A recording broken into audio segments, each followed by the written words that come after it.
The Pacific breeze carried salt and the scent of grilled steak through the open windows of Harborview Steakhouse, mixing with the low murmur of Friday evening conversation. Garrett Sullivan rolled his wheelchair through the entrance, nodding at the hostess who'd seen him here twice before, both times alone, both times leaving early. Tonight felt different. Tonight his daughter was coming home. 4 years, 18 deployments he couldn't ask about. Conversations reduced to static-filled satellite calls where she'd say she was fine, and he'd pretend to believe her. But the calendar on his refrigerator had today circled in red marker the word Jade, written in his careful accountant's script, underlined 3 times.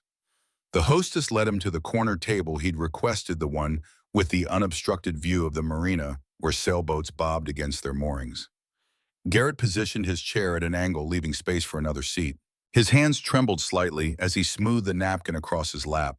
Not the palsy of age, but anticipation mixed with a fear he wouldn't name. What if 4 years had changed her into someone he didn't recognize? What if she looked at him and saw only what he saw in the mirror?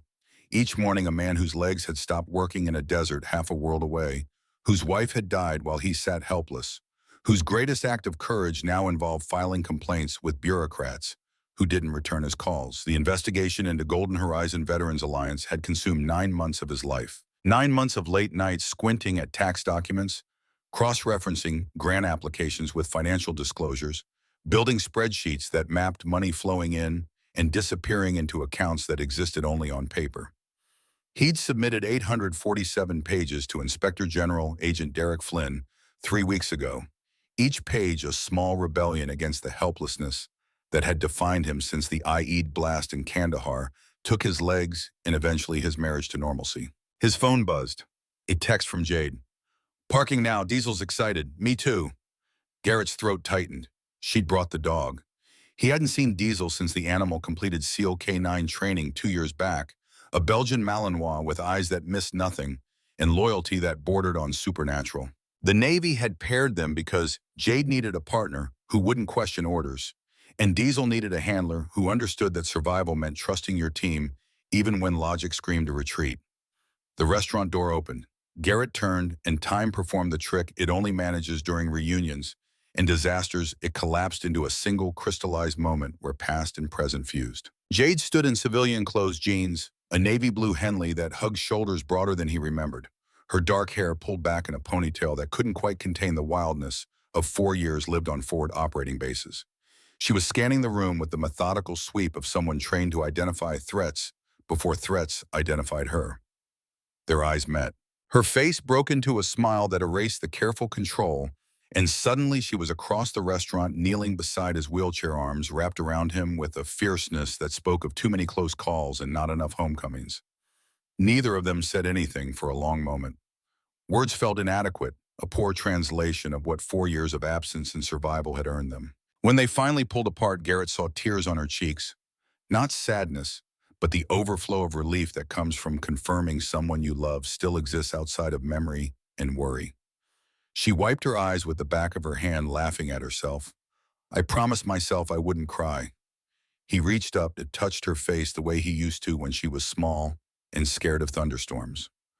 "I promised myself the same thing." She stood, and he noticed a slight hitch in her movement, the way her left hand instinctively went to her lower back, small tells that suggested injury, or at least pain managed rather than healed.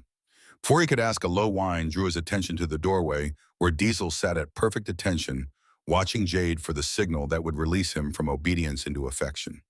Jade glanced at the hostess, who nodded permission. "Diesel, come." The dog moved like controlled chaos, all muscle and precision, crossing to their table and immediately positioning himself between Jade's chair and the rest of the restaurant.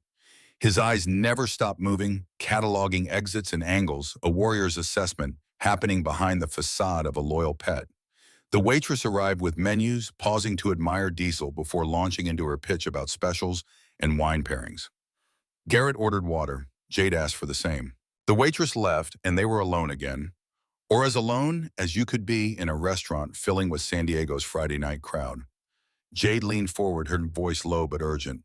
"How are you really, Dad? Not the version you tell me on satellite calls. The truth." He wanted to deflect, to insist he was fine, that her homecoming wasn't the moment to burden her with his fights. But the look in her eyes, the one that said she'd survived worse than whatever truth he was protecting her from, demanded honesty. Before he could answer, a commotion erupted near the entrance. 5 young men in clothes that cost more than Garrett's monthly rent stumbled through the door, already drunk, already loud. The hostess approached them with the practiced smile of someone paid to tolerate excess, asking if they had a reservation. The tallest of the group, maybe 19, with the kind of face that had never been told no, and the arrogance of someone who'd never faced consequences, waved her off. "We don't need reservations. You know who my father is?" The hostess maintained her smile, but her eyes flicked toward the manager's office. "Sir, we're fully booked tonight, but I can add your name to the wait list." "Wait list?" He laughed, a sound without humor. "That table's empty." He pointed directly at Garrett and Jade. "Oceanfront view, we'll take that one." The restaurant's ambient noise dipped as conversations paused, attention drawn to the confrontation. Garrett felt Jade's posture shift beside him, subtle but unmistakable. She'd gone from relaxed to ready in the space of a heartbeat. The hostess tried again. "That table is occupied, sir. If you'd like, I can—" The young man ignored her, walking straight toward Garrett's table with his friends trailing behind like a pack following their alpha. Up close, Garrett could see the glaze in his eyes, the chemical shine of someone mixing alcohol with other decisions. Designer jeans, a shirt that probably cost $300, shoes that gleamed with newness. Money and entitlement wrapped in a frame that had never known real hardship. He stopped at their table, looking down at Garrett with the kind of assessment usually reserved for obstacles one was deciding whether to move or simply step over. "This table's got a better view. You don't mind moving, right?" Garrett kept his voice level, the same tone he used when explaining tax discrepancies to clients who didn't want to hear they owed money. "My daughter just got home from deployment. First dinner we've had together in 4 years. So yes, I do mind." The young man's eyes flicked to Jade, a quick up-down evaluation that lingered too long on her face or body. "Deployment, huh? What were you deployed as, a nurse, HR specialist?" His friends laughed on cue, the kind of rehearsed mockery that spoke to years of shared cruelty. Jade didn't respond. Her hands remained on the table, but Garrett saw her fingers curl slightly, a small tell he'd learned to recognize when she was younger, and some kid at school had pushed her past patience into action. The young man turned his attention back to Garrett, and something in his expression shifted. Not recognition exactly, but a flicker of connection forming. "Wait, Sullivan, your name's Sullivan." Garrett felt ice slide down his spine. "That's right." The young man's face split into a grin that held no warmth. "Holy shit. You're the asshole trying to destroy Golden Horizon." He pulled out his phone, scrolling quickly, then turned the screen to show his friends. "My dad showed me your complaint. Said you were some bitter cripple making up fraud accusations for attention." One of his friends leaned in to look. "That's him. Dude looks pathetic." The leader, because that's clearly what he was, the one the others deferred to, pocketed his phone and crossed his arms. "My father's on Golden Horizon's board, Senator Frederick Whitmore. Maybe you've heard of him." The pride in his voice was obvious, the kind of pride that came from believing proximity to power made you powerful. He said, "Veterans like you are always looking for handouts, trying to scam the system because you couldn't hack it in the real world." The words landed like physical blows. Garrett's jaw tightened, but he kept his voice steady. "Your father's on the board of an organization that's stolen over $400 million from disabled veterans. I've documented every transaction, every shell company, every offshore account. So if he told you I'm making accusations, he's right. If he told you they're false, he's lying." The young man's face darkened. "You calling my father a liar?" Jade's voice cut through the tension, quiet but carrying the weight of absolute certainty. "He's calling him a thief. There's a difference." The young man's attention snapped to her, and Garrett saw the calculation happening behind his eyes. Woman smaller than him, seated, probably thinks she's tough because she wore a uniform. Every assumption visible in the curl of his lip. He leaned down, bringing his face level with Jade's, close enough that she'd smell the bourbon on his breath.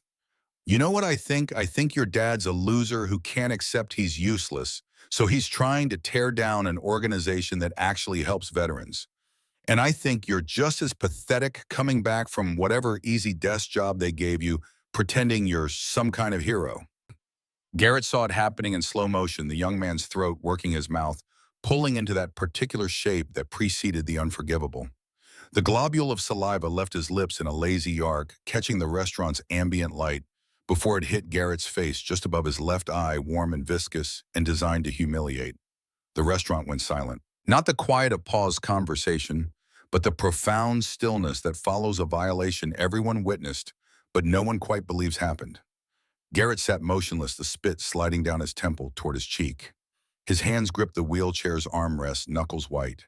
Humiliation burned through him, not just the act itself, but the public nature of it, the calculated cruelty of being degraded in front of his daughter during what was supposed to be a celebration. In front of strangers who were already pulling out phones, already recording, already transforming his degradation into content for their feeds. The young man straightened, laughing. "Clean yourself up, cripple. You're embarrassing your daughter." Something changed in the air, a shift in pressure, in possibility. Garrett felt it before he saw it, Jade's absolute stillness, the kind that preceded violence, the way silence preceded thunder. Her voice came out flat, empty of everything except intention. "Apologize, now." The young man turned to her, his grin widening. "Or what, babe, you gonna—" He didn't finish the sentence. Jade moved with the kind of speed that looked slow, only because it was so efficient. No wasted motion, no telegraphing. She stood, her right hand intercepting his wrist mid-gesture, her left hand already moving to control his elbow. She stepped inside, his reach, her body becoming the fulcrum that leveraged his own weight against him. And suddenly he was airborne, rotating, his surprised shout cut off as his face met the table with a sound like a mallet hitting steak. The restaurant erupted into gasps and shouts. The young man's friends surged forward, but a low growl stopped them cold. Diesel had materialized from beneath the table, positioning himself between them and Jade, with his teeth visible, his body coiled with the promise of violence if they took another step. Jade kept the young man pinned, one knee pressed into his spine, his arm twisted at an angle that spoke to her absolute control over his capacity for movement. Blood ran from his nose where it had connected with the table's edge, pooling around the silverware. She leaned down, her mouth close to his ear, her voice carrying to Garrett, but to no one else. "You spit on my father. You called him pathetic. You disrespected a man who lost his legs fighting for your right to be an entitled piece of shit." She increased pressure on his arm, not enough to break, but enough to make the possibility real. "So here's what's going to happen. You're going to apologize to him. You're going to clean your spit off his face with your own shirt. And then you're going to leave this restaurant and never come near my family again. Understood?" The young man tried to struggle, but Jade applied pressure to a nerve cluster that made him yelp. "I asked if you understood." Through gritted teeth, pain making his voice thin. "Yes." Jade released him slightly enough that he could turn his head, could see Garrett through watering eyes. "Apologize." For a moment, Garrett thought he'd refuse, pride warring with pain, entitlement battling reality. But pain won, as it usually did when applied with precision. "I'm sorry." The words came out forced, inadequate. Jade's knee pressed harder into his spine. "Better than that." He swallowed, tasted his own blood. "Mr. Sullivan, I'm sorry. I was wrong. I shouldn't have. I'm sorry." Jade looked at Garrett, her eyes asking a question he answered with a small nod. She stepped back, releasing the young man, but staying close enough to intervene if he tried anything stupid. He pushed himself up slowly, his expensive shirt ruined with blood and his own fluids, his face already swelling. "Now clean it off him," Jade said. The young man looked at his friends, looking for support or intervention, but they were frozen. Diesel's attention equally divided between them and their leader. He stripped off his shirt, revealing a gym-built physique that had never been tested by anything real, and approached Garrett with the uncertain movements of someone whose world had just been violently recalibrated. He reached out with the shirt hands shaking and gently wiped the spit from Garrett's face. Up close, Garrett could see tears mixing with the blood on the young man's face. Not tears of pain, but of humiliation, the kind that came from having your self-image shattered in front of witnesses. When he finished, he stepped back, holding the ruined shirt uselessly. Jade gestured toward the door. "Leave." They left, all five of them, the young man cradling his arm, his friends supporting him. Their earlier bravado evaporated. The restaurant's other patrons watched them go in silence, and then unexpectedly someone began clapping. Others joined, building into applause that made Garrett's cheeks burn with embarrassment that felt different from the humiliation of moments before. Jade sat down, her breathing barely elevated, her hands steady as she picked up her water glass.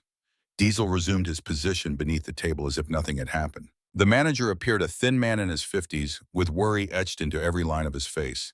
"I'm so sorry, Mr. Sullivan. I've called the police. They're on their way." Garrett found his voice, though it came out rougher than he intended. "Did anyone get clear video?" "At least 7 people raised their phones." The manager nodded. "Several guests captured everything." "Good." Garrett looked at Jade, saw the slight tremor starting in her hands. Now that the adrenaline was fading, the cost of violence always paid in the aftermath. "I want to press charges, assault, public humiliation, whatever applies." The manager nodded vigorously. "Of course, absolutely. And please, your meal tonight is complimentary. It's the least we can do." Jade finally spoke, her voice carrying an edge Garrett hadn't heard before. "Who was that Preston Whitmore?" The manager said the name with the careful neutrality of someone discussing a landmine. "Senator Frederick Whitmore's son. He comes in sometimes with his friends. Usually we try to seat them away from other guests." "Why?" Garrett asked, though he suspected he knew. "Because this isn't the first time there's been an incident, but it's the first time anyone's—" He gestured vaguely at the table where Preston's blood was already being cleaned by a busboy. "Most people don't want the trouble. The senator has influence." Jade's jaw tightened. "Dad, tell me about Golden Horizon, all of it. Why did Preston Whitmore recognize your name?" Before Garrett could answer, the restaurant doors opened again and 2 San Diego police officers entered. The manager intercepted them, pointing toward Garrett's table, and they approached with the particular wariness cops develop when called to situations involving violence and influential families. The older officer, mid-40s, with a weathered face that suggested too many years working nights, pulled out a notebook. "Mr. Sullivan, we got a call about an assault." Garrett nodded toward the manager. "Your complainant would be Preston Whitmore. He spat on me. My daughter intervened." The younger officer glanced at Jade, taking in her posture the controlled readiness that never quite left. "You're the daughter, Lieutenant Jade Sullivan, Navy SEAL, home on leave." Something shifted in the officer's demeanor. Not quite deference, but recognition of shared professional boundaries. The older cop pocketed his notebook. "Multiple witnesses say the Whitmore kid initiated, spat on you, made threats. Your daughter's response," he paused, choosing words carefully, "was arguably within the bounds of defense of another. But Preston's friends are claiming assault." "I have video," offered a woman from a nearby table, holding up her phone. "Clear footage of everything. The spit, the threats, all of it." The younger officer collected her contact information while his partner turned back to Garrett. "Mr. Sullivan, off the record, the Whitmore kid's a problem. We picked him up 6 times in 2 years. DUI, assault, possession. His father makes calls, charges disappear.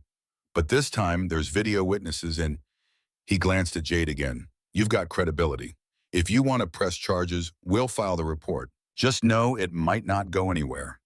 Garrett felt something crystallize in his chest, the same cold clarity that had driven him through 9 months of investigation. The same refusal to accept that power meant immunity. "File the report. I want it on record." The officer nodded. "Your call will need statements from both of you." They spent the next 40 minutes walking the officers through what happened, their accounts corroborated by 7 different phone videos and a dozen witnesses. The manager provided security footage from the restaurant's cameras. Throughout it all, Garrett watched Jade's face, seeing the careful control she maintained, the way she answered questions with military precision while her hands slowly stopped shaking. When the police finally left, promising to follow up within 48 hours, the restaurant had emptied to half capacity. Their food had arrived while they were giving statements, steaks gone cold, vegetables congealed. The waitress offered to have the kitchen remake everything, but Garrett declined. His appetite had died somewhere between being spat on and watching his daughter defend him with the kind of violence that should have felt excessive, but instead felt exactly right. Jade picked at her food, pushing rice around her plate. "Dad, Golden Horizon. Why does Senator Whitmore's son know your name?" Garrett pulled the napkin from his lap, folded it carefully, buying time to organize thoughts he'd been avoiding for 3 weeks. 3 weeks ago, I submitted an 847-page complaint to the Inspector General's office. Evidence of fraud, embezzlement, money laundering. Golden Horizon Veterans Alliance has received $420 million in federal grants over 16 years. I can prove they've only spent $89 million on actual veteran services. Jade's fork stopped moving. $331 million stolen. Laundered through shell companies, moved to offshore accounts used to purchase luxury assets. I have bank transfers, property records, emails between board members discussing how to hide transactions. He met her eyes, seeing the question forming before she asked it. Senator Whitmore's name appears on 73 pages of my evidence. He's not just on the board, he's a primary beneficiary. Jesus Christ, Dad. She pushed her plate away. You went after a sitting U.S. senator with fraud charges and didn't tell me you were deployed, unreachable, and I didn't want— He stopped search for honesty. I didn't want you to worry about me when you were dealing with real threats. Real threats. Her voice rose slightly, drawing glances from nearby tables. She lowered it again, leaning forward. Dad, you just got spat on by a senator's son who clearly knew who you were. That wasn't random. That was a message. The words hung between them, and Garrett felt the weight of his daughter's intelligence, her training in reading threats and patterns. She was right, of course. Preston Whitmore showing up tonight, recognizing Garrett's name from a complaint that should have been confidential, knowing enough to call him an asshole trying to destroy Golden Horizon. None of that was coincidence. His phone buzzed, a text from a number he didn't recognize. Check your door when you get home. He showed it to Jade. She pulled out her own phone, typed quickly, her thumbs flying across the screen with practiced speed. I'm calling base security, getting a trace on that number. Jade, don't. She held up a hand, the gesture firm. Don't tell me you're fine. Don't tell me this is just angry people sending empty threats. That kid tonight knew your name from a confidential complaint. Someone leaked it to his father, who showed it to his drunk asshole son. That means the Inspector General's office is compromised, or the senator has sources inside federal investigators, or both. Either way, you're not safe. Garrett felt something crack inside him, not his resolve, but the wall he'd built between his investigation and his daughter's homecoming. He'd wanted tonight to be about her, about celebration and normalcy. Instead, it had become about his fight, his choices, his inability to protect himself or her from the consequences of standing up. I'm sorry, he said quietly. This isn't how tonight was supposed to go. She reached across the table, took his hand, her grip strong, calloused from years of handling weapons and climbing ropes, but also gentle in a way that reminded him of when she was small and he was the one doing the protecting. Dad, I'm not mad that you investigated fraud. I'm mad you didn't trust me enough to tell me. I'm a Navy SEAL. I've infiltrated hostile territories, run operations against targets that would kill me if they found me. You think I can't handle helping you take down some corrupt charity executives? It's not about what you can handle. It's about— He stopped, recognizing the futility of finishing that sentence. It's about me being your father. That doesn't stop just because you learned how to kill people with your bare hands. A smile flickered across her face, brief but genuine. Fair point. The smile faded. But I'm home now, and whatever's coming because of your investigation, we face it together. Understood. He wanted to argue, to insist she'd done her part for God and country, that her leave should be spent recovering, not protecting her disabled father from criminals in suits. But the look in her eyes, the one that said arguing would be disrespectful to everything she'd become, stopped him. Understood. They left the restaurant 20 minutes later, Garrett's wheelchair rolling through a gauntlet of sympathetic looks and a few more words of support from strangers who'd witnessed the confrontation. The manager insisted their next visit would be complimentary, as well, pressing a business card into Garrett's hand with his personal cell number written on the back. Outside, the parking lot stretched under LED lights that turned everything slightly blue. Jade had parked in the disabled space closest to the entrance, a lifted Jeep Wrangler with military plates and modifications that suggested off-road capability far beyond civilian needs. She opened the passenger door, helped Garrett transfer from wheelchair to seat with practiced efficiency, then collapsed the chair and loaded it in the back. Diesel jumped into the rear, immediately positioning himself to watch both the restaurant and the surrounding lot. Even at rest, the dog maintained a state of readiness that made Garrett understand why the military spent years training these animals. Jade climbed into the driver's seat, started the engine, but didn't shift into gear. Instead, she pulled out her phone, opened an app Garrett didn't recognize, and tapped through several screens. I'm setting up a security protocol. Motion sensors on your apartment building's entrances. Camera feeds routed to my phone alert system if anyone approaches your door. You can do that. I have friends in low places. She glanced at him, a hint of humor breaking through her concern. Also, the NSA owes me a favor, but that's classified. He didn't know if she was joking. With Jade, the line between capability and impossibility had always been blurry. They drove through San Diego's evening traffic in silence. Jade's eyes constantly moving, checking mirrors, scanning intersections, cataloging vehicles that stayed behind them too long. The training never shut off, Garrett realized. Even here in a civilian city during peacetime, she was running threat assessments, planning escape routes, preparing for violence that probably wouldn't come, but might. His apartment complex was a converted motel from the 1970s, 2 stories of faded paint and functional ugliness. He'd moved here after Beth died, downsizing from the house that held too many memories and required mobility he no longer possessed. The rent was cheap, the location convenient to VA services, and the landlord didn't ask questions about his work-from-home accounting practice. Jade parked, killed the engine, and immediately went still, the kind of stillness that preceded action. "Dad, your door." Garrett looked up at his second-floor apartment. The door stood half-open, darkness beyond. "I locked it this morning, triple-checked." Jade already had her phone out, dialing. "This is Lieutenant Sullivan. I need police at the Seaside Apartments, 472, 5 Mission, Bay Drive, Apartment 2B, possible break-in." She listened, responded with details, then hung up. 5 minutes. "We should wait for them." She was already out of the Jeep. "Diesel with me." The dog jumped down, falling into position at her left side. Jade opened the center console, pulled out something Garrett couldn't quite see in the darkness, and tucked it into the small of her back. When she moved, he caught the outline, a handgun compact, the kind SEALs carried when they wanted concealable lethality. "Jade, stay in the Jeep, Dad. Lock the doors. If anyone comes near you who isn't me or a cop, lean on the horn." She moved toward the stairs with Diesel, both of them flowing through shadow like they'd been born to it. Garrett watched them ascend, his heart hammering against ribs that felt suddenly fragile. His daughter was climbing toward a potentially occupied apartment. Could be thieves, could be nothing. Could be someone sent by Golden Horizon to deliver a message more permanent than a text. He pulled out his phone, typed a message to Inspector General Flynn. "Someone broke into my apartment. Same night Preston Whitmore assaulted me. Not a coincidence." The response came faster than he expected. "Stay safe. Don't go inside until police cleared it. I'm coming to San Diego tomorrow. We need to talk."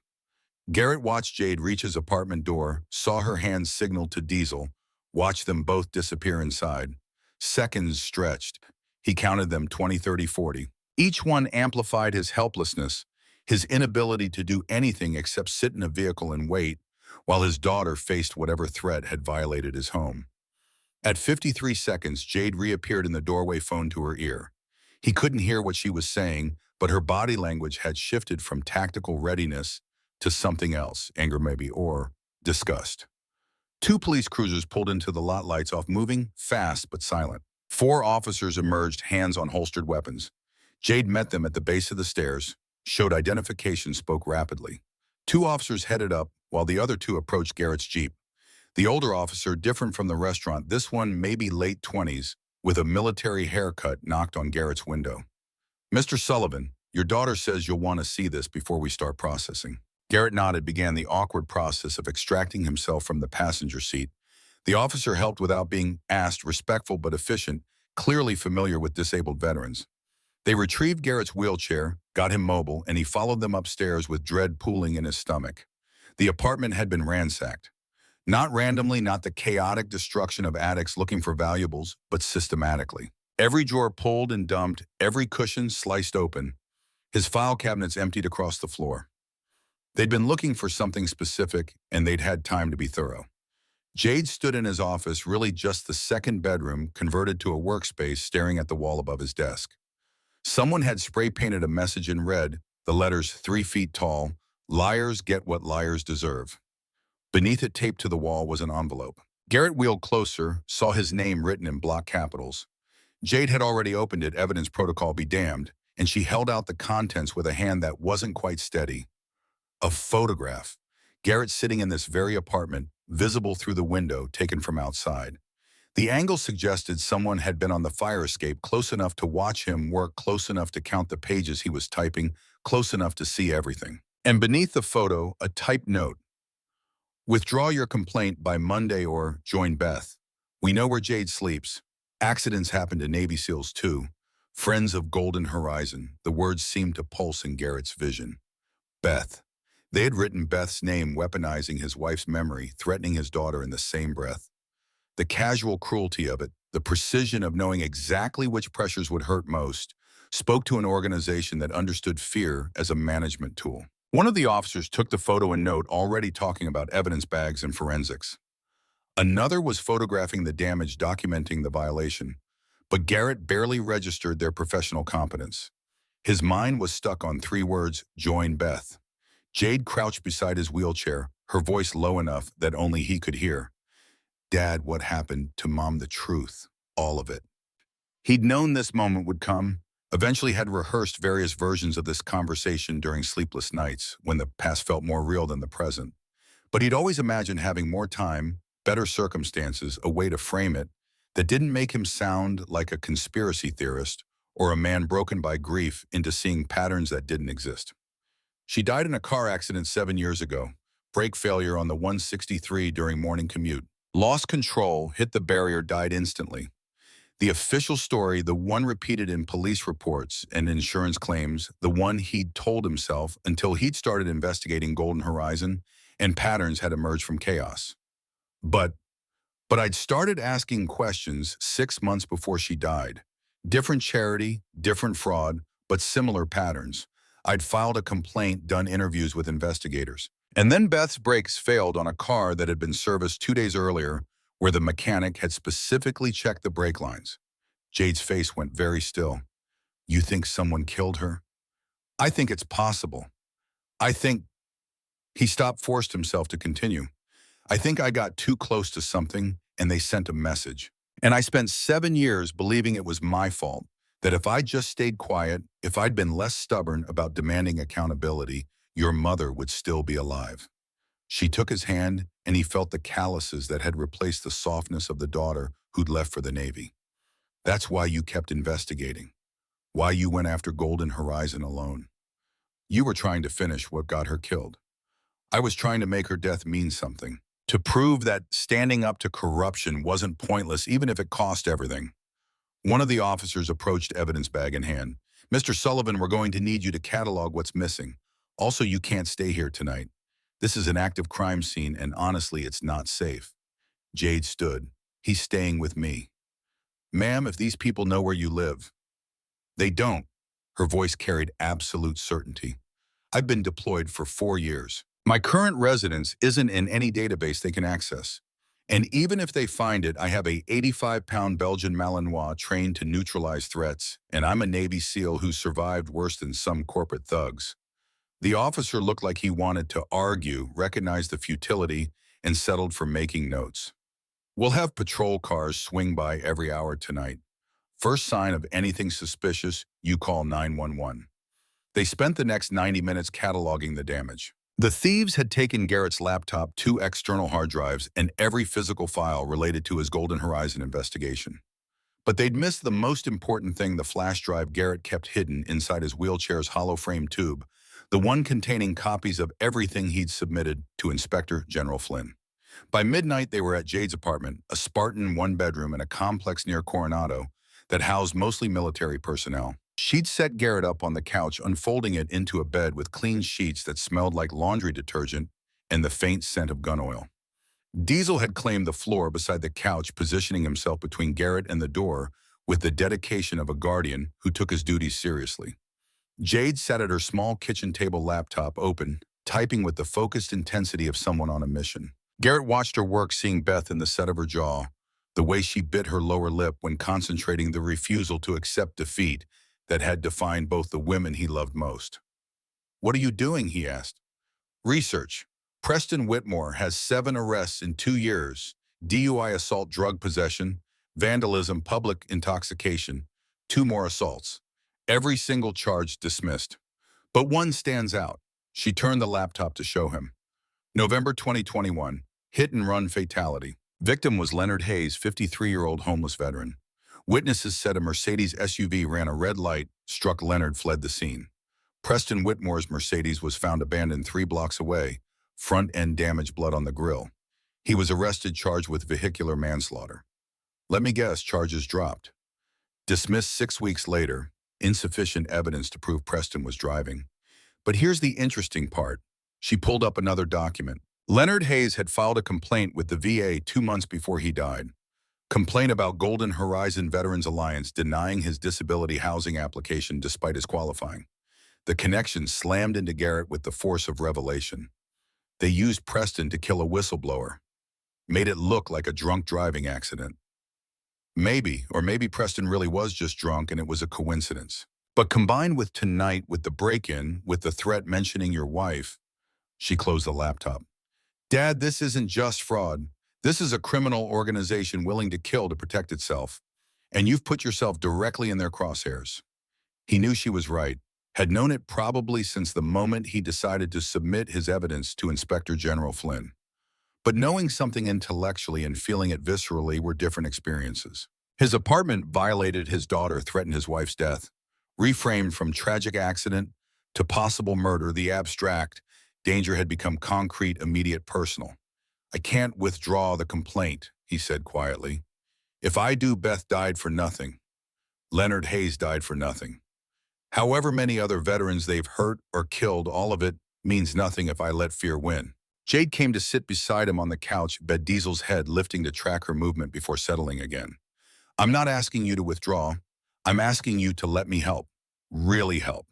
Not just react when Preston Whitmore spits on you, but proactively investigate, protect you, build a case so strong they can't threaten their way out of it. You're on leave. You should be resting, recovering, spending time with family, which includes protecting my father from people who murdered my mother. Her voice broke slightly on the last word, the first crack in her control since the restaurant. I didn't know. For 7 years, I thought it was an accident. I thought it was just bad luck, mechanical failure, one of those things that happens. But if they killed her, if they took her from us because you were asking questions. She stopped, gathered herself. Then I need to see this through as much as you do. Garrett pulled her into a hug, feeling her shake with suppressed emotion. Grief and rage and determination all warring for dominance. They stayed like that for a long moment, father and daughter united in loss and purpose, while Diesel watched over them with the patient vigilance of a protector who understood his job had just expanded to guarding 2 Sullivans instead of 1. When they finally pulled apart, Jade wiped her eyes and stood, professional mask reassembling. Okay, tomorrow we start fighting back. Tonight we sleep. Diesel's on watch. I'm a light sleeper with a gun in my nightstand, and anyone who tries to come through that door is going to deeply regret it. Garrett settled back into the makeshift bed, exhaustion finally catching up to the adrenaline crash. But sleep felt distant, his mind replaying the evening's events. Preston's spit, Jade's violence, the ransacked apartment, the threat against his daughter. Somewhere in San Diego, powerful people were discussing him making decisions about how to neutralize the problem he represented. And he'd just dragged his daughter into the crossfire. His phone buzzed one final time. Another unknown number, another text. You should have stayed quiet, Mr. Sullivan. Now you've made it personal. Now it gets worse. He showed it to Jade. She screenshotted it, added it to a folder labeled evidence, and then blocked the number. Let them threaten. Every text, every action, every mistake they make is ammunition. They're scared, Dad. Scared people make errors. And when they do, we'll be there to capitalize. She kissed his forehead, a gesture from childhood reversed now, the daughter comforting the father, and headed to her bedroom. Diesel remained at his post, eyes reflecting the ambient light from street lamps outside, patient and alert. Garrett stared at the ceiling, thinking about Beth, about Jade, about the 847 pages sitting in Inspector General Flynn's office, and the flash drive hidden in his wheelchair frame. Tomorrow, Flynn was coming to San Diego. Tomorrow, they'd start building a case that couldn't be threatened or intimidated into silence. Tomorrow, the fight would begin in earnest. But tonight, for the first time in 9 months, he wasn't alone. His daughter was home. And together, they were going to finish what Beth's death had started, justice or something close enough to honor her memory. Outside San Diego went about its Friday night business, unaware that in a small apartment near Coronado, a disabled veteran and his Navy SEAL daughter were planning a war against corruption that wore suits and hid behind charity. The fight ahead would be brutal, dangerous, possibly fatal.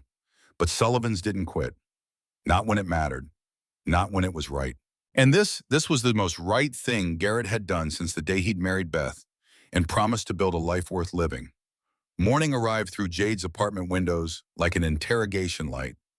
Harsh, uncompromising, demanding answers Garrett wasn't ready to provide. He woke to the smell of coffee and the sound of Jade's voice speaking in clipped phrases that suggested she was on the phone with someone who outranked her. Diesel sat beside the couch, watching him with amber eyes that conveyed both concern and judgment, as if the dog understood Garrett had brought danger into his handler's life and was still deciding whether to approve. Jade ended the call, walked into the living room carrying 2 mugs. She'd already been up for hours, her hair wet from a shower, dressed in running clothes that showed she'd completed her morning workout while Garrett slept through his alarm and his responsibilities. She handed him coffee without comment, then sat in the chair across from him with the posture of someone about to deliver news that wouldn't improve his day. Inspector General Flynn's flight lands at 10. He wants to meet somewhere public, somewhere we can talk without being overheard. I suggested the pier near the USS Midway Museum. Tourists provide cover, open sightlines, make surveillance obvious. Garrett tested the coffee black, strong enough to strip paint. He say why he's come in person. He could have called. Someone ransacked your apartment 12 hours after you submitted evidence to his office. That suggests either his investigation is compromised or his agency is, or both. Either way, electronic communication is risky. She pulled out her laptop, opened it to reveal multiple windows of data that looked like financial spreadsheets interbred with surveillance footage. I spent the night digging into Preston Whitmore. His social media is a masterclass in entitled stupidity, but buried in all the yacht parties and bottle service. There's a pattern. She turned the screen toward him. Screenshots of Instagram posts tagged locations. Timestamps. Every 2 weeks, Preston posts from the same Beverly Hills address, always at night, always deleted by morning.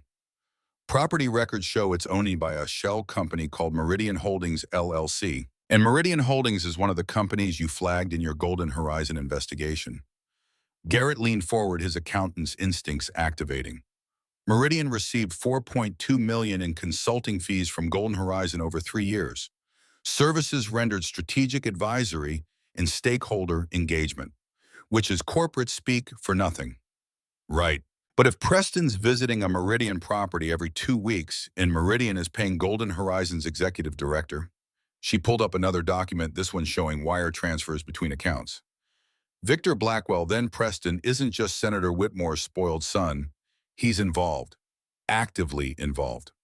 The implications crystallized with unpleasant clarity. Last night's attack wasn't random drunk behavior. It was calculated intimidation. Preston recognizing Garrett's name because he'd been briefed by people who understood Garrett represented a threat to their operation, which meant everyone at that restaurant table had witnessed a confrontation orchestrated by criminals who'd successfully hidden behind charitable giving for 16 years. His phone vibrated. Text from Flynn. Change of plans. Someone's following me from airport. Meet at 1600 block of Pacific Highway construction site, 45 minutes. Come alone. Jade read over his shoulder. He's spooked. Can you track who's following him? She was already typing, her fingers moving across the keyboard with unconscious speed. Pulling traffic camera footage near the airport. If they're good, they'll use a rental or stolen vehicle. If they're sloppy, she stopped, enlarged a frame showing a black Escalade with tinted windows maintaining 3 car lengths behind a silver sedan. They drive cars that scream federal contractor. Can you identify the plates? Already running them. Registered to a LLC that's registered to another LLC, but the payment chain leads back to... She went silent, her face draining color. Dad, this vehicle is registered to a company that received payments from Golden Horizon last year. $1.3 million for security consulting. The words settled like stones in Garrett's chest. Golden Horizon had hired contractors to follow the Inspector General's lead investigator, which meant they knew Flynn was coming to San Diego, knew he was meeting with Garrett, and were monitoring the situation in real time. The investigation wasn't just compromised, and it was being actively surveilled by the people they were investigating. We need to warn Flynn. Jade shook her head. He knows. That's why he changed the meeting location to a construction site. Hard to hide surveillance in an active work zone, lots of exits, civilian workers as witnesses. It's actually smart. It's also dangerous. If they're willing to follow a federal agent, then they're desperate, which means your evidence is more damaging than you thought. She stood moving to her bedroom and returning with a handgun different from the one she'd carried last night, this one larger, more aggressive. She checked the magazine, chambered around, tucked it into a holster at the small of her back. I'm going with you. Flynn said, come alone. Flynn's being followed by private contractors hired by the people who probably killed Mom. You're going in a wheelchair to a construction site with limited mobility and zero combat training. I'm going, and we're taking diesel, and if you argue, I'm going to tie you to that chair and drive you there anyway. The absolute certainty in her voice reminded Garrett of Beth. The same refusal to compromise when she believed she was right, the same willingness to override objections with superior force. He'd loved that quality in his wife, had learned to recognize when resistance was futile and acceptance was wisdom. Fine, but we take precautions. Different route than expected. Check for tails, establish fallback positions. She smiled, brief but genuine. Now you're thinking tactically. They left 20 minutes later in Jade's Jeep Diesel in the back, maintaining his perpetual state of controlled readiness. Jade drove with the same methodical attention she'd shown last night, checking mirrors, varying speed, taking sudden turns that would expose anyone following. Garrett watched the city pass familiar streets, transformed by the knowledge that somewhere in this sprawl of highways and shopping centers, people were making plans to silence him permanently. The construction site occupied a full city block, steel skeleton, of what would eventually become luxury condos, currently just framework and optimism. Concrete trucks idled at the perimeter, workers in hard hats moved materials, and the constant percussion of nail guns provided audio cover for conversations that required privacy. Flynn's sedan sat near the portable offices, the inspector general himself standing beside it with the careful posture of someone expecting trouble. Jade parked 30 yards away, angled for quick exit. Stay in the vehicle until I clear the area. She stepped out with Diesel, both of them moving through the construction site like they were sweeping for IEDs in Kandahar, rather than meeting a federal investigator in San Diego. Garrett watched her communicate with Flynn, hand signals more than words, a shared language of operational security that suggested Flynn had military background beyond his bureaucratic title. After 2 minutes of surveying sightlines and identifying potential threats, Jade signaled Garrett forward. He rolled his wheelchair across packed dirt, dodging rebar and lumber, until he reached the makeshift meeting point, a plywood platform that provided stable ground and minimal cover. Flynn looked worse than his official photo suggested. Mid-50s gray creeping through his hair, lines around his eyes that spoke to too many late nights, reading documents that destroyed his faith in institutions. He extended a hand, shook Garrett's with the firm grip of someone who'd survived worse meetings than this. Mr. Sullivan, sorry for the dramatic relocation. Picked up surveillance, leaving the airport, professional tail, multiple vehicles rotating positions. They know I'm here. My daughter identified the vehicle. Registered to a contractor paid by Golden Horizon. Flynn's jaw tightened. Then we have confirmation. Your complaint triggered exactly the response I feared. He pulled a manila folder from his jacket, handed it to Garrett. I need you to look at this. Tell me if any names are familiar. Garrett opened the folder. Inside photographs, surveillance quality, long lens, grainy, but identifiable. Victor Blackwell shaking hands with a man Garrett didn't recognize. The same man meeting with Senator Whitmore outside a restaurant. A third photo showing the mystery man entering a building with a sign, Department of Veterans Affairs. Who is he?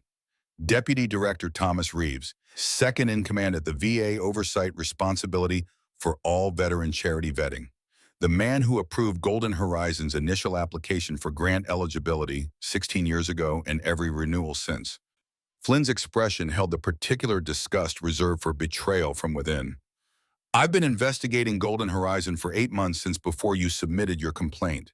Your evidence confirmed what I already suspected. This isn't fraud, it's institutional capture.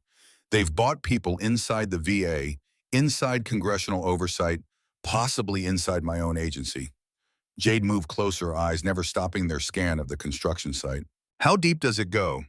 3 senators on the Veterans Affairs Committee, 5 congressional representatives, 2 deputy VA directors, and at least 6 inspector general field agents who've mysteriously failed to identify obvious red flags in Golden Horizon's reporting. Flynn pulled out another document organizational chart showing Golden Horizon's board and advisory council. 23 names total. We're talking about a corruption network that's stolen over $400 million and successfully neutralized every investigation for 16 years. Garrett felt the weight of those numbers, the sheer scale of institutional failure required to enable fraud this systematic. If you've known for 8 months, why hasn't anyone been arrested?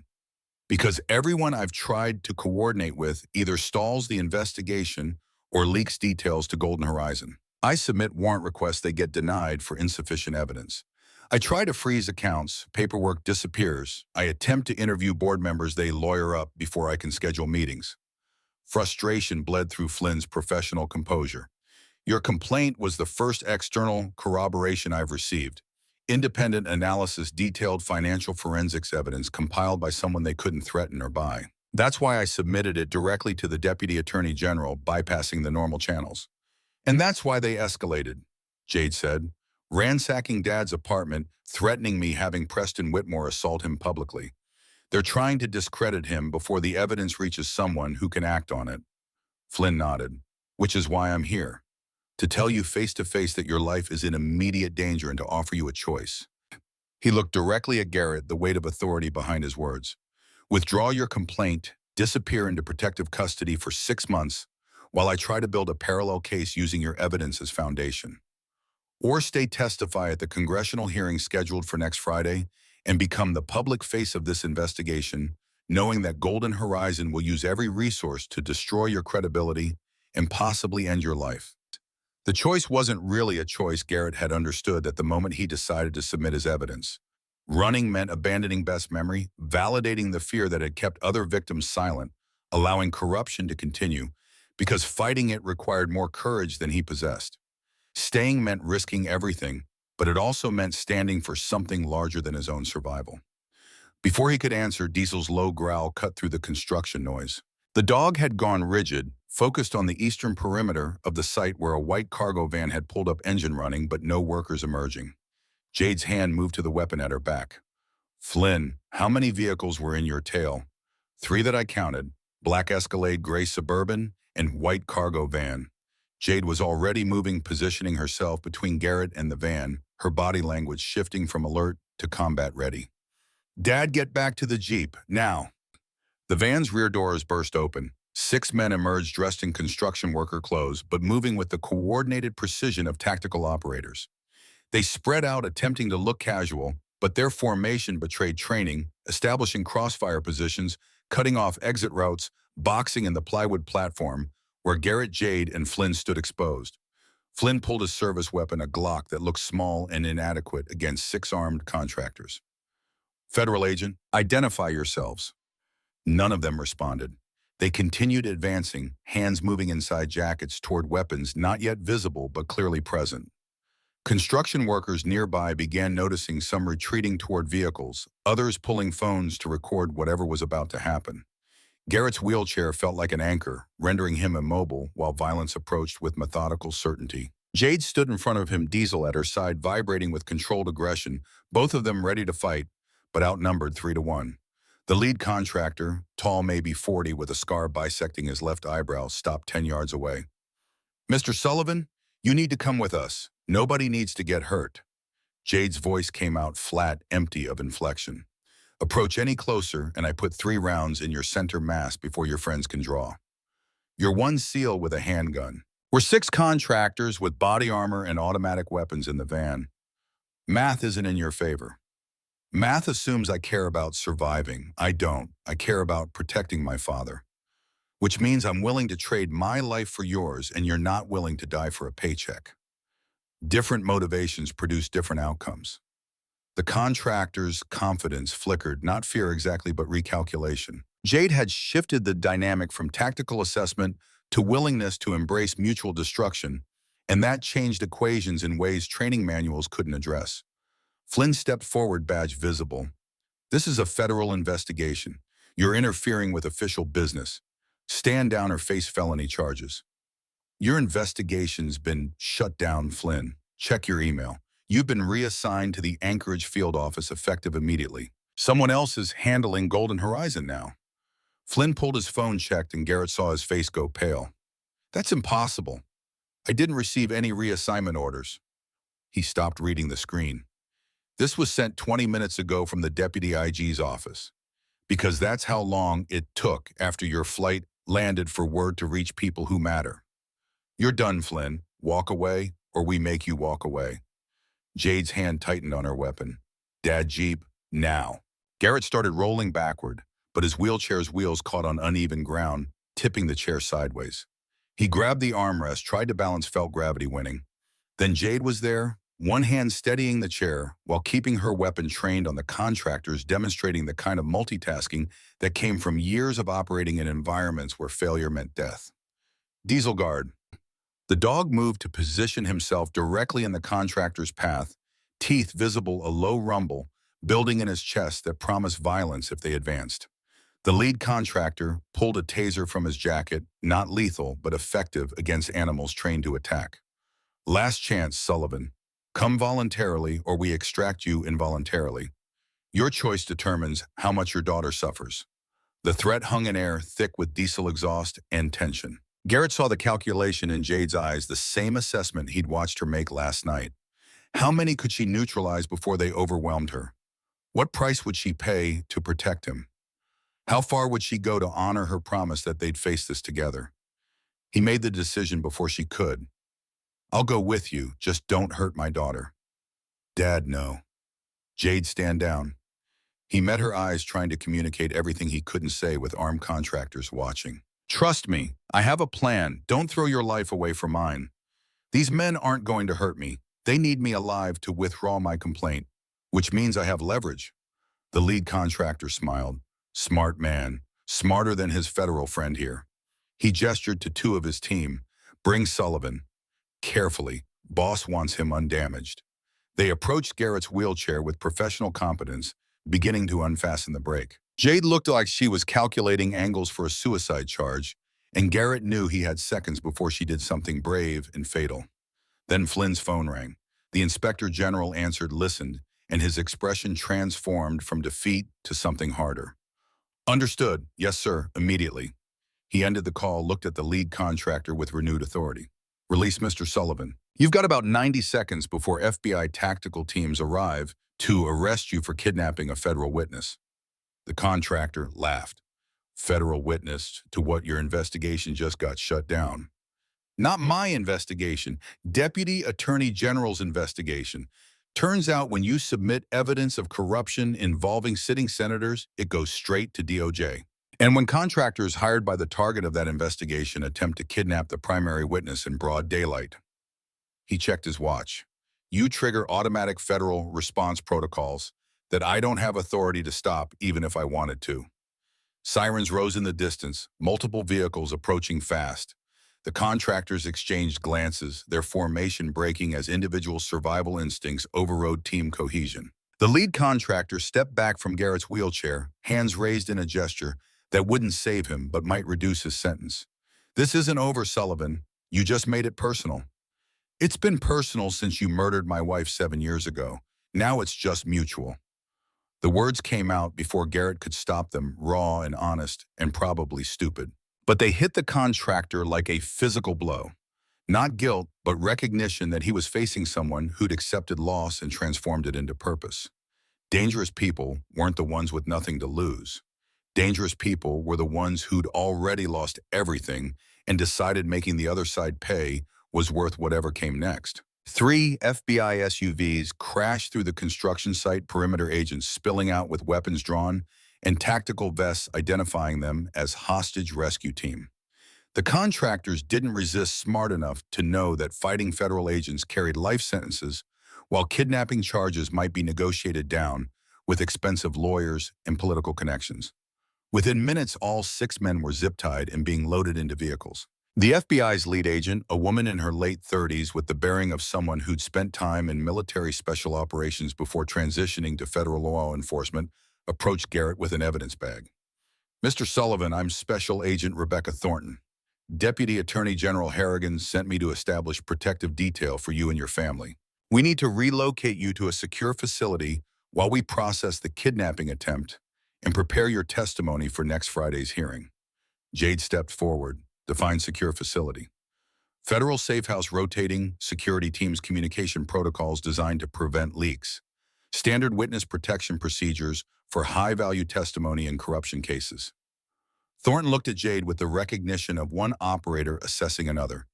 "You military Lieutenant Navy SEALs, currently on leave. Then you understand operational security. Your father's safety requires isolation from normal patterns, limited external contact, controlled information flow. We'll accommodate your presence as family, but the dog stays behind." Diesel growled low and continuous. Jade's expression hardened. "Diesel's a military working dog with combat deployment experience. He's better security than half your team, and he goes where I go. Non-negotiable." Thornton's jaw tightened. Authority challenged by someone who outranked her in the complicated hierarchy of federal law enforcement versus military special operations. "I'll need to clear it with, 'Clear it. We'll wait.'" Jade crossed her arms, body language broadcasting that movement to any safe house would happen on her terms, or not at all. Flynn intervened, his voice carrying the weight of someone who'd survived bureaucratic warfare longer than either woman. "Agent Thornton, the dog stays. Lieutenant Sullivan's right, a trained K-9 provides threat detection capabilities your team can't match. And given that Golden Horizon just attempted kidnapping in broad daylight, we need every advantage available." Thornton accepted the override with professional grace, making notes on a tablet. "Understood. We transport in 20 minutes. Mr. Sullivan, pack for a week.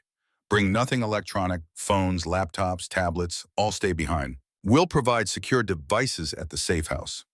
Garrett's chest tightened. A week isolated, unable to work, dependent on federal protection from people who'd already demonstrated their ability to corrupt federal agencies. "I have clients, accounting work that needs completion, bills that will be handled. We'll notify your clients you're unavailable due to medical emergency, extend deadlines, coordinate with your bank to ensure automatic payments continue." With Thornton's efficiency suggested she'd done this before relocating witnesses whose lives couldn't simply pause for justice. "Your job right now is staying alive long enough to testify. Everything else is secondary." The next 3 hours became a blur of logistical choreography, returning to Jade's apartment under FBI escort, packing minimal belongings, coordinating with Garrett's landlord about his ransacked apartment, transferring files to Flynn under chain of custody protocols that would make them admissible as evidence. Through it all, Garrett felt his autonomy dissolving, his life becoming something managed by federal agents and lawyers, and people who meant well but couldn't understand what it felt like to have your home violated, your daughter threatened, and your wife's death reframed as murder rather than misfortune. Jade packed with military efficiency, organizing their belongings into categories that suggested she'd evacuated under fire before and knew the difference between essential and expendable. Diesel shadowed her, his anxiety visible in the way his ears flattened whenever anyone approached Garrett too quickly. Flynn pulled Garrett aside while FBI agents swept the apartment for surveillance devices. "I want you to understand what you're walking into. Golden Horizon has spent 16 years building relationships, accumulating favors, creating dependencies that make their survival important to powerful people. Your testimony threatens all of that. They'll attack your credibility, dig up every mistake you've ever made, frame your investigation as the obsession of a grieving widower looking for someone to blame. Let them. My evidence speaks for itself. Evidence requires interpretation, and interpretation depends on trust. They'll paint you as unreliable, disabled veteran with possible PTSD man who couldn't protect his wife, father, estranged from his daughter for 4 years while she served overseas. Every human vulnerability becomes a weapon in their hands." Flynn's expression softened. "I'm not saying don't testify. I'm saying prepare yourself for character assassination conducted by people who've successfully destroyed better men than us." The warning landed with uncomfortable accuracy. Garrett had spent 9 months focused on building airtight financial documentation, tracing money through shell companies and offshore accounts, creating a paper trail that proved fraud beyond reasonable doubt. But he'd neglected to consider that proving Golden Horizon guilty required first proving himself credible, and credibility was subjective in ways that bank transfers weren't. Jade emerged from her bedroom carrying a tactical bag that probably violated several federal regulations regarding civilian possession of military equipment. Agent Thornton noticed but chose pragmatism over protocol enforcement. Having a Navy SEAL's resources available outweighed concerns about jurisdictional purity. They left in a convoy, two FBI SUVs bracketing Jade's Jeep, a surveillance drone overhead that Thornton claimed was standard procedure but felt like overkill. The safe house location remained classified until they were en route, a security measure designed to prevent leaks, but which also reinforced Garrett's growing sense of helplessness. His life had become something that happened to him rather than something he controlled. Decisions made by federal agents, following protocols written by people who'd never sat in a wheelchair facing armed contractors. The safe house occupied a converted ranch property 30 miles east of San Diego, surrounded by scrubland that provided clear sight lines and made approach difficult. Solar panels on the roof suggested self-sufficiency, and the reinforced windows indicated someone had thought seriously about withstanding assault. FBI agents occupied the guest house, maintaining perimeter security while giving Garrett and Jade privacy in the main residence. Thornton conducted the intake briefing with bureaucratic thoroughness, communication protocols, emergency procedures, meal schedules, testimony, preparation, timeline. Garrett absorbed information with the part of his brain trained to process details, while the rest of him wondered how his life had collapsed from quiet accounting practice to federal witness protection in less than 48 hours. That night, after the FBI agents had retreated to their quarters and the property settled into the watchful silence of controlled security, Garrett sat on the safe house deck watching stars emerge against desert darkness. Diesel lay at his feet, finally relaxing now that the day's chaos had resolved into stationary vigilance. Jade joined him carrying two beers she'd found in the safe house refrigerator, domestic labels, suggesting someone's attempt at hospitality through familiar brands. She handed him a bottle, sat in the adjacent chair. For long minutes they drank in silence, letting the night's coolness wash away the accumulated tension of federal protection and existential threat. Finally, Jade spoke. "Mom's death. Tell me everything you remember. Not the official version, your version." Garrett took a long pull from his beer, organizing memories he'd spent 7 years trying to compartmentalize. We'd been fighting, not big fights, just the accumulated friction of living with someone who's frustrated by their limitations and taking it out on the person closest to them. I was angry about being disabled, angry about needing help, angry about watching other veterans struggle while charities claimed to help but delivered nothing. He paused, the honesty harder than expected. Beth told me to let it go, said investigating fraud wouldn't bring my legs back, wouldn't change anything except maybe getting me hurt. We argued the night before she died. I told her she didn't understand what it meant to watch brothers in arms get abandoned by the same country they'd served. She said I didn't understand what it meant to watch my husband destroy himself, chasing justice that would never feel like enough. Jade's hand found his in the darkness. What happened the next morning? She left for work early, wanted to avoid continuing the argument, or maybe she was just tired of living with someone who'd chosen bitterness over healing. I was supposed to have a meeting with a VA investigator about my complaint against another charity, different organization, similar fraud. Beth knew about the meeting, had asked me not to go. His voice broke slightly. We never said goodbye. She left angry, I was angry, and 3 hours later, California Highway Patrol called to tell me she was dead. Brake failure on the 163 during morning commute. Her car had been serviced 2 days earlier at the dealership we'd used for years. Mechanics specifically checked brake lines because she'd mentioned hearing a noise. Everything tested fine, no issues, full inspection report documented. Then 48 hours later, total brake failure on a highway during peak traffic. Garrett stared into darkness, seeing the accident reconstructed from police reports and witness statements. She hit the center barrier at 60 miles per hour, died on impact. ME ruled it mechanical failure, brake line corrosion, bad luck. Jade was quiet, processing. But you started suspecting different after you investigated Golden Horizon. After I found the pattern.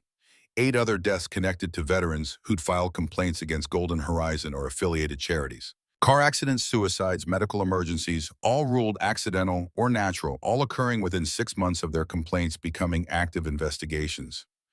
The statistical probability of that many coincidental deaths among whistleblowers is effectively zero. But you can't prove Mom was murdered. No concrete evidence, no payment records, no witnesses, nothing that would survive legal scrutiny. Just probability and pattern recognition and the certainty that comes from spending 9 months documenting how these people operate. He finished his beer, the bottle empty, but his hands needing something to hold. Maybe I'm wrong.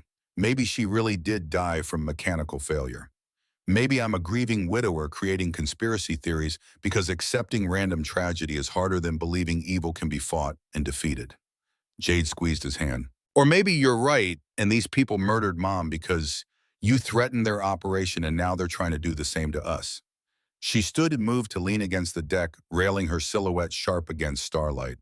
Tomorrow I'm going to Los Angeles.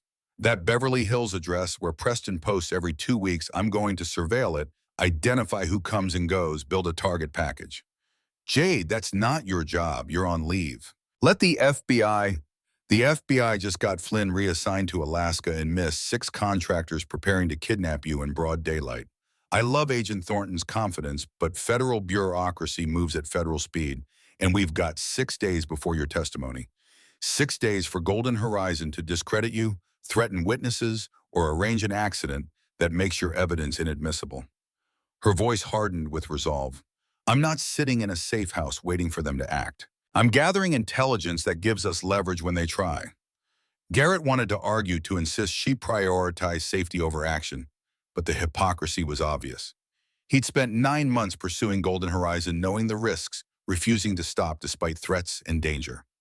Asking Jade to behave more cautiously than he'd behaved himself was parental concern masquerading as wisdom. If you're going to surveil the property, you need support. Someone watching your back while you watch theirs. She smiled, visible even in darkness. Diesel's trained for exactly that, and I have SEAL teammates who owe me favors off-duty, unofficial, plausibly deniable if things go wrong. This isn't my first unauthorized intelligence gathering operation. The casual admission that his daughter regularly operated outside official channels should have alarmed him. Instead, it provided strange comfort evidence that Jade had inherited Beth's willingness to break rules when rules protected the wrong people. His phone buzzed. He pulled it from his pocket, then remembered Agent Thornton's instructions about electronic security. Supposed to leave this off, unless someone's trying to contact you about something urgent enough to risk compromised communication. Jade took the phone, checked the screen. Unknown number, text message. She read aloud, Mr. Sullivan, my name is Dr. Rebecca Thornton. Not the FBI agent, different person. I work as senior forensic accountant for Golden Horizon. I have evidence that corroborates everything in your complaint, plus documentation of 14 contract killings, including your wife's murder. I want to help, but I have a 5-year-old son, and these people know where I live. Please call this number from a secure line. Time sensitive. Lives depend on this. The message sat between them like a live grenade, potential salvation, or elaborate trap impossible to determine without risking exposure. Garrett's investigative instincts screamed opportunity. His survival instincts screamed setup. And his father's heart screamed that someone with a 5-year-old son was being leveraged the same way he was being leveraged through Jade. Could be legitimate, Jade said carefully. Insider wanting to jump ship before everything collapses. Or could be Golden Horizon trying to identify our communication methods, mapping our network before the hearing. Only one way to find out. Garrett took the phone back. Agent Thornton, the FBI one, has secure communication equipment. Tomorrow I'll ask her to establish contact vet. This person determine credibility before we commit to anything. Jade nodded agreement, but her expression suggested she was already planning contingencies for both scenarios. They went inside Diesel, following with the patient dedication of a guardian who understood his watch continued, regardless of circadian preference. Garrett lay in bed that night, a strange bed, in a safe house owned by federal agencies, protected by armed agents, from people who'd already proven their willingness to kill, and thought about choices that had seemed clear 9 months ago becoming complicated by consequence and cost. He'd wanted justice for Beth, accountability for stolen money validation, that standing up to corruption mattered even when corruption fought back. But he hadn't wanted Jade involved, hadn't wanted 5-year-old sons caught in crossfire between whistleblowers and criminals, hadn't wanted his pursuit of righteousness to create exactly the kind of collateral damage he'd spent years condemning when governments and charities produced it. Sleep came late and brought dreams of Beth driving on a highway, where brake pedals did nothing.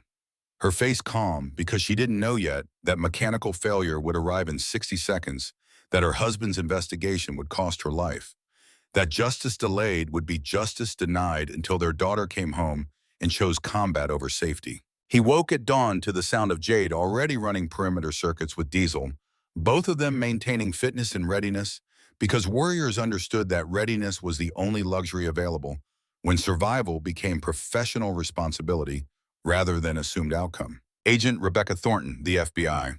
One, not the mysterious accountant, established secure contact protocols at sunrise using encryption technology that looked borrowed from intelligence agencies that didn't officially exist. She set up the call on a laptop hardened against surveillance, routing it through servers in locations she wouldn't specify, while Garrett sat across from her, wondering when his life had become something requiring CIA-level operational security. The line connected. A woman's voice emerged, shaky but controlled.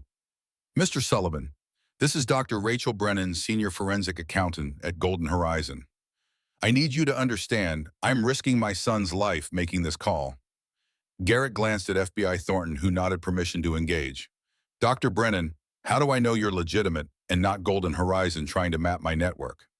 "You don't. But I can prove I'm who I claim by telling you something only someone with access to Golden Horizon's internal servers would know." She took a breath. "Your wife Beth didn't die from brake failure. She died from antifreeze poisoned into her diabetic insulin supply over 3 weeks. Medical examiner was paid $150,000 to rule it diabetic coma rather than poisoning. The payment came from Senator Whitmore's offshore account, processed through a shell company called Meridian Holdings." The room tilted. Garrett gripped the table edge, his knuckles bone white against cheap laminate. Jade, standing behind FBI Thornton, went rigid, her entire posture shifting from observer to threat assessment in the space between heartbeats. "How do you know this?" "Because I processed the payment. I've been documenting their crimes for 20 months, building evidence, waiting for someone brave enough or stupid enough to challenge them publicly. When I saw your complaint filed with Inspector General Flynn, I knew you were both." Her voice cracked slightly. "They killed your wife, Mr. Sullivan. They've killed 13 others. And they'll kill my son if they discover I'm talking to you. So I need your promise that whatever happens next, someone protects Owen." FBI Thornton leaned forward. "Dr. Brennan, this is Special Agent Rebecca Thornton, FBI. If you have evidence of multiple homicides, we can offer witness protection, relocate you and your son, provide..." "They have people inside the FBI, inside the VA, inside the Inspector General's office. Witness protection means entering a system they've already compromised." She paused, the sound of a door closing audible in the background. "I have a better plan. I've created a dead man's switch automated evidence upload to every major news outlet, the Deputy Attorney General, and 3 congressional oversight committees. It triggers automatically if I don't check in every 12 hours. Right now, Golden Horizon doesn't know I'm the leak. They suspect several people, but no confirmation. That uncertainty keeps Owen and me alive." Garrett found his voice, though it emerged rougher than intended. "What do you need from me?" "Testify." Friday's hearing, Congressional Record Live Television. Force Golden Horizon into the public eye, where killing witnesses becomes impossible without proving everything we're saying. Then my evidence uploads simultaneously $3.1 billion in documented fraud, 14 contract killings with payment records names of every compromised official. Her determination cut through the fear. They survive in shadows. We drag them into light and their whole operation collapses. If they suspect you're helping me, then I've already made my choice. My son doesn't grow up in a world where organizations like Golden Horizon operate with impunity, where people like your wife die because they're married to someone inconvenient." The conviction in her voice reminded Garrett of Beth, of Jade, of every woman he'd ever known who decided that fear was less important than what you did despite it. "I'm sending you files now. Bank transfers showing Senator Whitmore ordered your wife's murder. Payment records for the contractors who poisoned her. Everything you need to make this personal, not just financial." The laptop screen filled with documents, spreadsheets showing wire transfers, emails discussing removing obstacles, payment authorizations signed by Frederick Whitmore himself. Garrett read his wife's name reduced to line items and budget allocations, her death treated as operational expense, rather than human tragedy. Jade's hand found his shoulder, grounding him before rage could overwhelm strategy. FBI Thornton was already copying files, creating redundant backups, building the evidence chain that survived challenges from expensive lawyers. Dr. Brennan continued urgency, replacing fear. There's something else. Golden Horizon knows about Friday's hearing. They're planning a coordinated response character assassination campaign, planted stories about your mental health, fabricated evidence that your investigation is revenge fantasy from a grieving widower. Senator Whitmore's scheduled a press conference for Thursday, 24 hours before you testify, where he'll preemptively discredit you. Let him.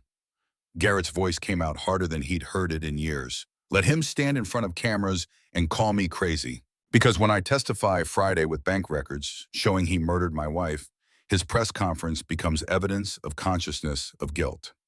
FBI Thornton interjected. Dr. Brennan, we need a way to contact you securely. Dead man's switch is good insurance, but we need real-time coordination for... No, every communication is risk. My son is at a private school. Golden Horizon's CFO's daughter also attends. They're watching for changes in my behavior, monitoring my contacts, waiting for me to make mistakes. She paused, and Garrett heard the sound of a child laughing in the background, innocent and oblivious to the danger surrounding him. I'm uploading everything to your secure server now. After this call, we don't communicate again until after Mr. Sullivan testifies. If something goes wrong, if they take my son, if the dead man's switch triggers early, you'll know, because evidence will flood every newsroom in America. The call ended. The laptop displayed a progress bar as gigabytes of data transferred from Dr. Brennan's server to FBI custody, years of documentation, the accumulated evidence of systematic corruption transformed into weapons that might destroy the organization she'd worked for or might get her killed before justice could materialize. FBI Thornton closed the laptop. She's either the bravest person I've encountered or she's walking into a trap she doesn't recognize. Either way, we treat her intel as credible until proven otherwise. Jade had moved to the window, watching the perimeter with Diesel beside her. They'll figure out she's the leak. Too much specific information, too much access to internal files. Golden Horizon will run counterintelligence narrow suspects, and when they identify her... She didn't finish the sentence, but everyone understood the implication. Garrett stared at the files filling the laptop screen, each document representing a choice Dr. Brennan had made to prioritize justice over safety. She'd spent 20 months building a case while watching her son grow up, surrounded by people who'd kill both of them if they discovered her betrayal. We need to move the hearing up, he said. Every day we wait is another day they can identify Dr. Brennan, another day they can plan countermeasures. FBI Thornton shook her head. Congressional hearings require coordination between multiple committees, scheduling conflicts with other testimony media arrangements. Friday is already accelerated timeline. Anything faster requires executive intervention we don't have authority to request. Then we create pressure that makes intervention necessary. Jade turned from the window, her expression carrying the tactical certainty of someone who'd spent years turning impossible situations into mission success. Dad's complaint is already public record. Flynn submitted it to Deputy Attorney General. We leak the juiciest parts to media, now create feeding frenzy that forces Congress to respond immediately rather than waiting for scheduled hearing. That violates witness protection protocols, FBI Thornton said, but her tone suggested she was calculating feasibility rather than rejecting outright. And it exposes Mr. Sullivan to Golden Horizon's full attention before we're ready to protect him during testimony. They already know where he is. Attempted kidnapping yesterday proves they're tracking him in real time despite federal protection. While now Jade pulled out her phone, the secure device FBI had provided supposedly immune to surveillance. I have contacts at 3 major networks who owe me favors from when I provided background on operations I can't discuss. One call in your father's story becomes national news by tonight. Garrett wanted to object, to insist they follow proper procedures and trust institutional safeguards. But institutions had failed repeatedly. Inspector General compromise v. a corrupted congressional oversight captured by the people they were supposed to oversee. Make the calls. FBI Thornton didn't argue, which told Garrett she'd already reached similar conclusions about institutional reliability. I'll coordinate with Deputy Attorney General Harrigan, give him advance warning that media storm is incoming. Better he hears it from us than CNN. The next 6 hours became controlled chaos. Jade conducting interviews via secure video with journalists who understood that Navy SEAL testimonials carried credibility. Most sources couldn't match FBI. Thornton coordinating with Justice Department lawyers who scrambled to adjust strategies for accelerated timeline. And Garrett reviewing his own evidence with fresh eyes sharpened by Dr. Brennan's files. By evening, the story had metastasized across news networks, with the viral intensity that came from perfect storms of scandal emotion and documented proof. Disabled veteran exposes billion-dollar fraud. Senator implicated in wife's murder. Whistleblowers risk everything for justice. Garrett's phone, still supposedly secure, buzzed constantly with interview requests, threats disguised as concerned messages, and support from veterans organizations that had been skeptical of his investigation, but now pledged solidarity. Senator Whitmore responded with his own press conference, moved up from Thursday to tonight in response to breaking news. Garrett watched on the Safe House television as Whitmore stood before cameras with the practiced gravitas of someone who'd survived political crises through superior media management. I want to address the serious allegations made by Mr. Garrett Sullivan, a veteran I deeply respect, despite our current disagreement. Mr. Sullivan has suffered tremendous loss. His mobility, his wife, years of struggling with disabilities that would break lesser men. I understand his anger, his need to find someone responsible for tragedies that feel senseless. Whitmore's expression conveyed sympathy calibrated for maximum camera effectiveness. But anger doesn't justify baseless accusations of murder and fraud against an organization that has helped thousands of veterans. Jade muted the television. Classic misdirection. Acknowledge your pain, express sympathy, then frame your evidence as grief-driven fantasy. FBI Thornton's phone rang. She answered, listened, and her expression shifted from professional composure to something harder. When how many she made notes, ended the call and looked at Garrett. Dr. Rachel Brennan's house is on fire. Arson investigators estimate it started 30 minutes ago. Fire department arrived too late to save the structure. They found remains, dental records pending, but preliminary assessment suggests adult female. The room became very quiet. Diesel whined, sensing tension he couldn't identify but responding to anyway. Garrett's voice emerged flat, emptied of everything except the need to confirm what he already knew. Her son, no child remains found. Either Owen wasn't home or FBI Thornton didn't finish the alternatives equally terrible. Dr. Brennan had called 8 hours ago, risked everything to provide evidence, asked only that someone protect her son if things went wrong. Things had gone wrong with the methodical efficiency that came from organizations experienced in eliminating problems. His phone buzzed, text from unknown number.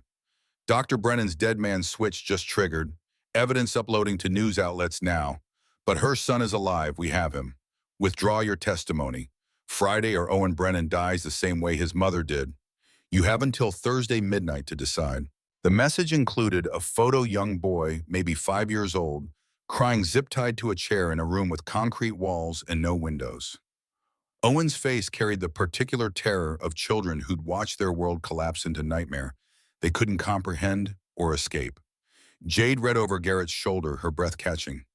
They killed her and took him, used his life to leverage yours. FBI Thornton was already mobilizing calls to field offices, alerts to tactical teams, coordination with local police for missing child protocols. But everyone in the room understood that conventional law enforcement moved too slowly, required too much evidence, operated under constraints that didn't bind people willing to murder mothers and kidnap children. The television, still muted, showed breaking news alerts scrolling across screens. Dr. Brennan's dead man's switch had activated exactly as she'd programmed, flooding media with documentation that made Garrett's complaint look restrained by comparison. Bank transfers showing Senator Whitmore personally profited $300 million. Payment records for 14 contract killings. Email chains discussing how to neutralize investigators and silence whistleblowers. America was learning in real time that one of their senators had built a criminal empire disguised as veterans charity, and the woman who'd exposed him had just died in a fire that arson investigators were already calling suspicious. Senator Whitmore's press conference dissolved into chaos, reporters shouting questions about murder and fraud, cameras zooming in on a man whose carefully constructed sympathy was cracking under evidence he couldn't dismiss or deflect. Garrett stared at Owen's photo, seeing terror in a child's eyes that mirrored what Jade must have felt when Beth died.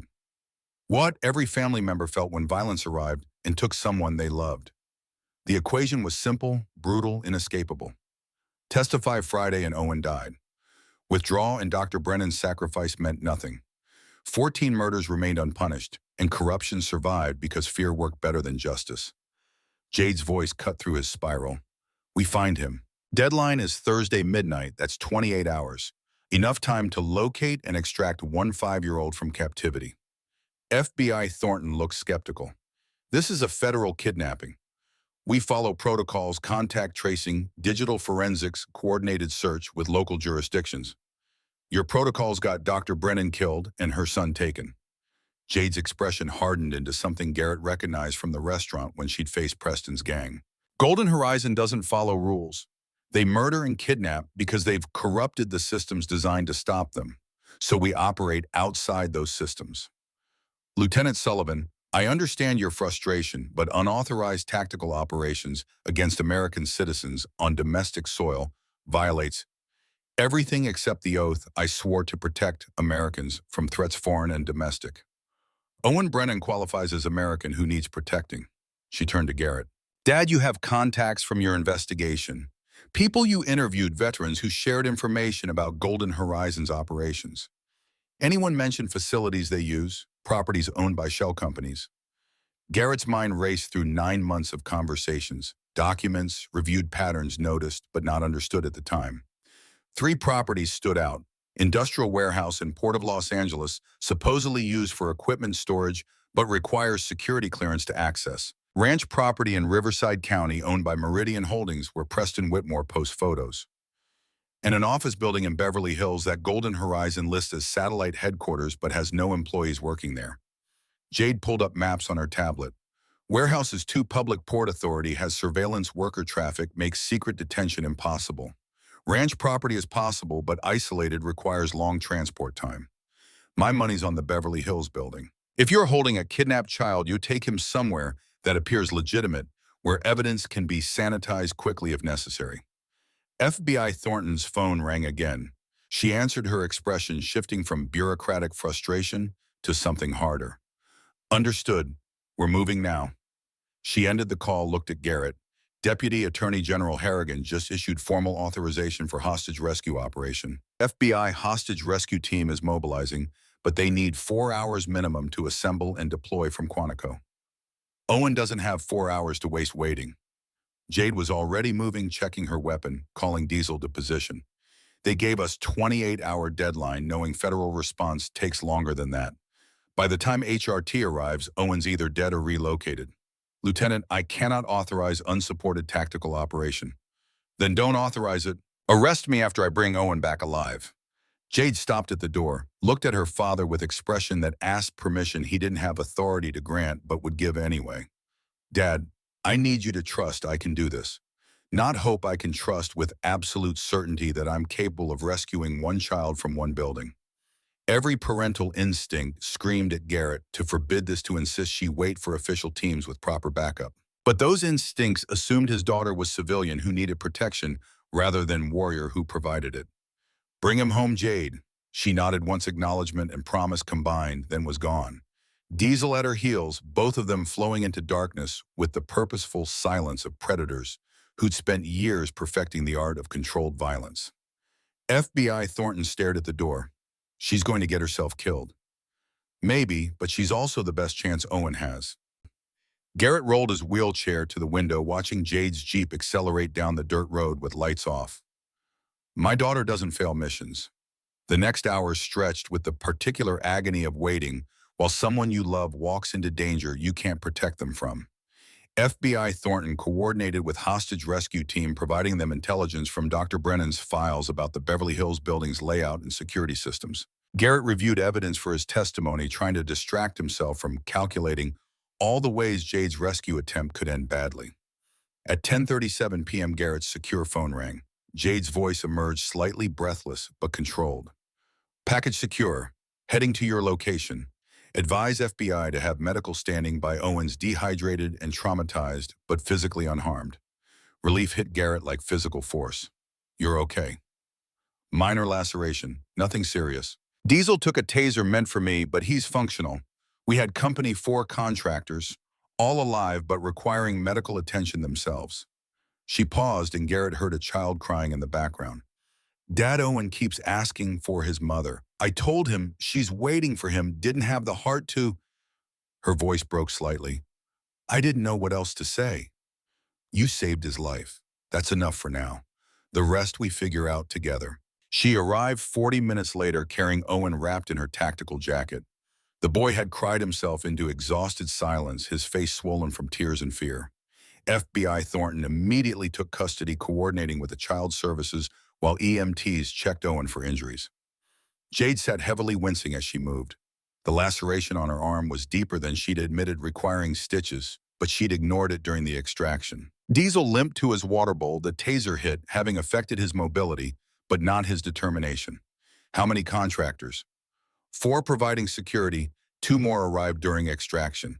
I tracked phone signals from the photo they sent. Metadata included GPS coordinates. She accepted water from FBI.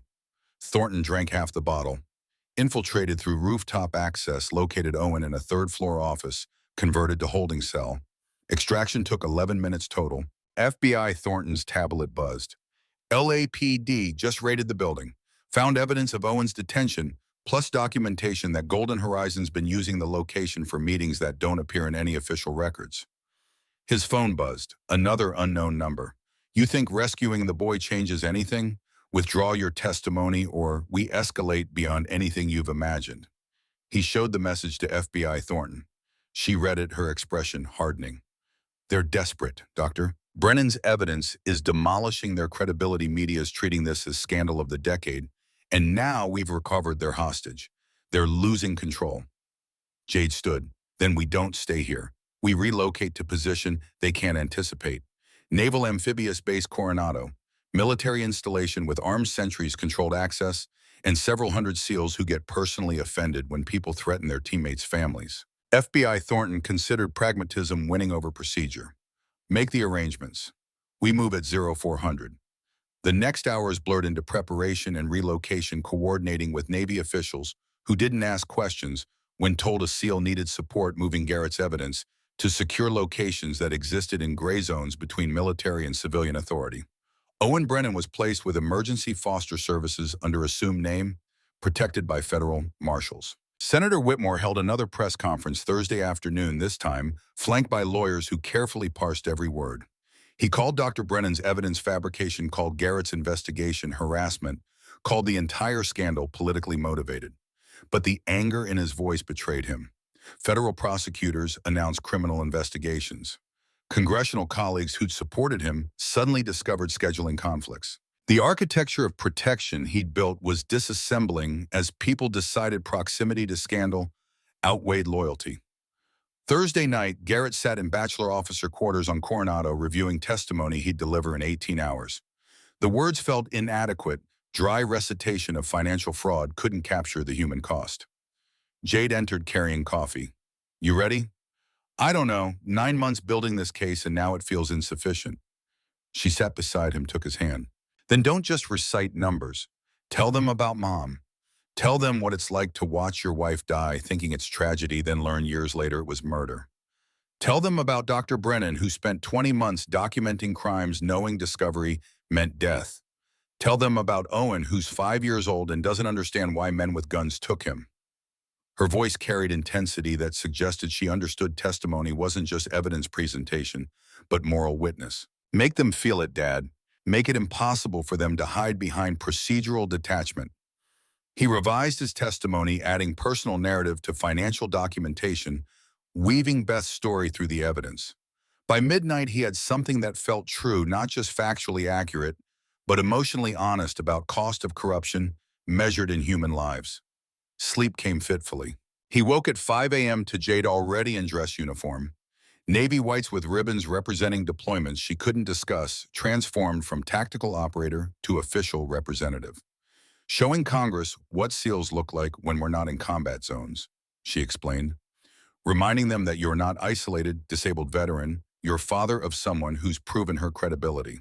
The drive to Washington, D.C. happened on military transport, FBI coordination with Navy, ensuring Garrett reached the Capitol under a protection that combined federal law enforcement with military security. The congressional hearing room filled with cameras, journalists, protesters, holding signs supporting veterans and demanding accountability. Senator Whitmore sat at the dais looking diminished, his lawyer whispering strategies that wouldn't save him. Other committee members maintained careful neutrality, politicians calculating whether association damaged them more than abandonment helped. Garrett wheeled to the witness table, Jade taking position behind him in dress uniform, Diesel sitting alert beside her, a family united against corruption that had stolen from all of them. The committee chairman called the hearing to order. Garrett began speaking, his voice steady despite everything riding on this moment. He recited evidence first, the financial documentation, the shell companies, the offshore accounts. Then he told them about Beth, about loving someone whose death he'd mourned as accident before learning it was murder. About Dr. Brennan, whose courage cost her life, but whose evidence would destroy the organization she'd died exposing. About Owen, who'd survived kidnapping, but lost his mother to people who treated her death as acceptable cost. He spoke for 90 minutes, interrupted occasionally by questions from committee members who alternated between genuine horror and performative outrage. When he finished, the room sat silent, not thoughtful quiet, but stunned absence of sound that came from revelations too enormous to process immediately. Then the chairman spoke, his voice carrying gravitas of someone who understood they were witnessing history. Mr. Sullivan, on behalf of this committee and the veterans you fought to protect, I thank you for your courage. What you've endured, the loss of your wife, the threats against your family, the systematic attempts to silence your investigation, represents the worst kind of betrayal. Senator Whitmore tried to speak to offer defense, but his lawyer pulled him back. The optics were too damaged, the evidence too overwhelming. The hearing concluded with chairman announcing immediate investigation, freezing Golden Horizon's assets and referring criminal charges to Justice Department.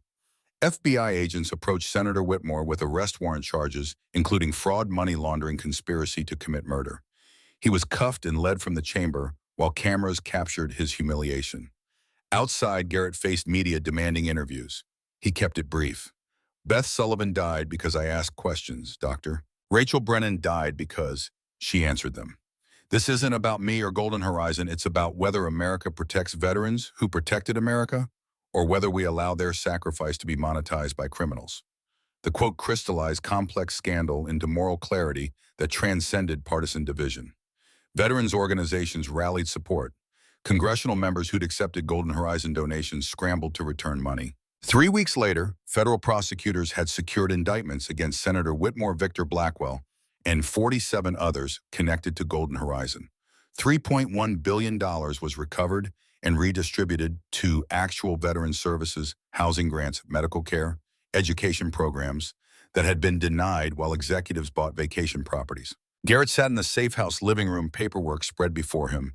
Emergency foster custody documents for Owen Brennan, who'd been living with him for 2 weeks while permanent arrangements were finalized. The boy was healing slowly, nightmares fading as stability replaced trauma. Jade entered back in civilian clothes now that her role as protector had evolved.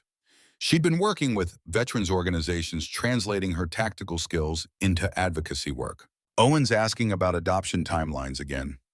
Garrett looked up from the paperwork. What did you tell him? That bureaucracy moves slow, but we're not going anywhere. That he's family now, regardless of what the forms say. She sat across from him. You sure about this? When raising a 5-year-old at 58 in a wheelchair while managing PTSD from everything that's happened. I'm sure that Owen lost his mother because his mother helped me. I'm sure that Dr. Brennan's last words to me were asking someone to protect her son. I'm sure that leaving him in the system would dishonor her sacrifice. He met his daughter's eyes. And I'm sure that Beth would have wanted this. She always said family isn't who you're born to, it's who you choose to stand with when things get hard. Jade smiled, reaching across to squeeze his hand. Mom would be proud of both of us. Owen appeared in the doorway, clutching the stuffed dog. Jade had bought him something to hold when nightmares came. Garrett, can Diesel sleep in my room tonight? Of course, buddy. Diesel, go. The dog stood walk to Owen with the gentle patience he'd developed around the traumatized child and followed him down the hall. Garrett heard Owen's door close, heard the boy talking to Diesel in the soft voice children use when they're processing fears too big for their understanding. He called you Garrett, not Mr. Sullivan, Jade observed. That's progress. Small steps. Yesterday he told me his favorite color. Day before he laughed at something on TV. Moments like that matter more than legal documents. His phone buzzed, not a threat this time, but a message from FBI Thornton. Final arrest warrant executed. Victor Blackwell in custody. 52 total arrests. Senator Whitmore's trial date set for January. You did it, Mr. Sullivan. He showed Jade the message. She read it, then stood and walked to the window overlooking the San Diego harbor. It's really over. This part is. But there are other golden horizons out there. Other organizations exploiting veterans, other senators taking bribes, other Dr. Brennans waiting for someone to help them speak up. He rolled his wheelchair beside her. I've been thinking about starting a foundation. Beth's name, Dr. Brennan's legacy, focused on financial literacy for disabled veterans, teaching people how to recognize fraud, how to investigate corruption, how to fight back when institutions fail them. That's ambitious. You sure you have time with Owen and everything? I have time because I'm not doing it alone. I have a daughter who's proven she can accomplish impossible things. I have a community of veterans who've rallied around this investigation. I have resources now, recovered money, media attention, credibility. I didn't have 9 months ago. He looked at her. And I have purpose. Beth died fighting corruption. Dr. Brennan died exposing it. I can't bring them back, but I can make their deaths count for something beyond putting criminals in prison. Jade turned from the window and he saw tears on her cheeks, not sadness, but the overflow of emotion that came from watching someone transform grief into legacy. When do we start? Monday. I have meetings with 3 veterans organizations interested in partnering, legal teams drafting nonprofit paperwork. And I thought maybe you could run the tactical training division, teaching vets how to conduct investigations safely, how to protect themselves when they challenge power. She wiped her eyes, laughing at herself. Navy SEAL turned nonprofit director. Mom would find that hilarious. Mom would find it perfect. She always said the best warriors aren't the ones who win battles. They're the ones who prevent battles from needing to be fought in the first place. Owen's door opened. The boy emerged, Diesel at his side, carrying a drawing he'd made in therapy. He approached Garrett shyly, held it out. I made this. For you. Garrett took the paper. Crayon drawing, stick figures, representing a man in wheelchair, a woman in uniform, a dog and a small boy holding their hands. Above them, 2 more figures with wings and halos. The therapist had clearly helped him process loss through art. This is beautiful, Owen. Who are the angels? My mom and your wife. The therapist said they're watching us from heaven. He pointed at the stick figures below. And this is our family now. You, Jade, Diesel, and me. Is that okay? Garrett's throat tightened. He pulled Owen into a hug, feeling the boy's small arms wrap around his neck, with the tentative trust of someone learning that not all adults disappeared or died. That's more than okay, buddy. That's perfect. Jade joined the hug, Diesel pressing against their legs, and for a moment they stayed like that. A family forged not from blood, but from shared loss and chosen loyalty from the wreckage of corruption and the determination to build something better from the ruins. Later that night, after Owen was asleep and Jade had returned to her own apartment, Garrett sat alone on the deck watching stars emerge against the darkening sky. He thought about Beth, about the argument they'd had the night before she died, about all the things he'd never gotten to say because he'd assumed there would be time. He thought about Dr. Brennan, who'd spent 20 months building evidence, knowing every day might be her last, who'd asked only that someone protect her son and had trusted a stranger to honor that request. He thought about the 14 other victims whose names filled Dr. Brennan's files, whose families deserved to know their deaths hadn't been random or accidental, but calculated murders designed to protect billion-dollar fraud. And he thought about the future, about Owen growing up, knowing his mother died a hero, about veterans receiving benefits they'd earned, about organizations like Golden Horizon, finding it harder to exploit American gratitude because people like Garrett refused to stay silent. The fight wasn't finished. More corruption existed. More families would need advocates. More Dr. Brennans would risk everything hoping someone would help them. But tonight, for this moment, justice had been served. Not perfect justice. Beth and Dr. Brennan were still dead. Owen was still orphaned. 14 families still carried loss that no verdict could restore. But Senator Whitmore awaited trial. Golden Horizon was dismantled. $3 billion was being used to actually help veterans instead of enriching criminals. And one 5-year-old boy was learning to sleep through the night without screaming, Was learning that family could be chosen rather than lost, was learning that his mother's courage had meant something beyond her death. Garrett's phone buzzed one final time. Text from Jade. Proud of you, Dad. Mom would be too. Get some sleep. Monday we change the world. He smiled, sent back a simple reply. Already did. Monday we just do it again. Inside, Diesel had positioned himself outside Owen's door, eternal guardian, patient protector, living reminder that some loyalties transcended orders and training to become something deeper. The dog's presence meant Owen would wake safe if nightmares came, would have someone who'd proven their willingness to take tasers and bullets to keep him protected. Garrett wheeled himself inside, locked the doors, set the alarm system FBI had installed. The precautions were probably unnecessary now. Golden Horizon's leadership was in custody, their contractors had scattered, their operation was destroyed. But caution had kept them alive this long, and survival required maintaining vigilance even after victory. He transferred from wheelchair to bed, the familiar choreography of disabled life made easier by modifications he'd installed over years of adaptation. Tomorrow, he'd call Owen's school, confirm enrollment for fall semester. He'd finalize adoption paperwork with lawyers who'd volunteered their services pro bono after seeing his testimony. He'd start building the foundation that would transform Beth's death and Dr. Brennan's sacrifice into lasting impact. But tonight, he let himself rest. Let the weight of 9 months fighting corruption finally lift from shoulders that had carried it too long. Let himself believe that standing up to power hadn't been futile gesture but necessary action, not because it changed everything, but because accepting corruption meant accepting that some people mattered less than money, and that was a world not worth living in. Sleep came easier than it had in months, untroubled by nightmares of contractors and kidnappers and senators who ordered murders. And if he dreamed of Beth smiling as she watched him raise another woman's son, and of Dr. Brennan's ghost whispering thanks across the distance between the living and the dead.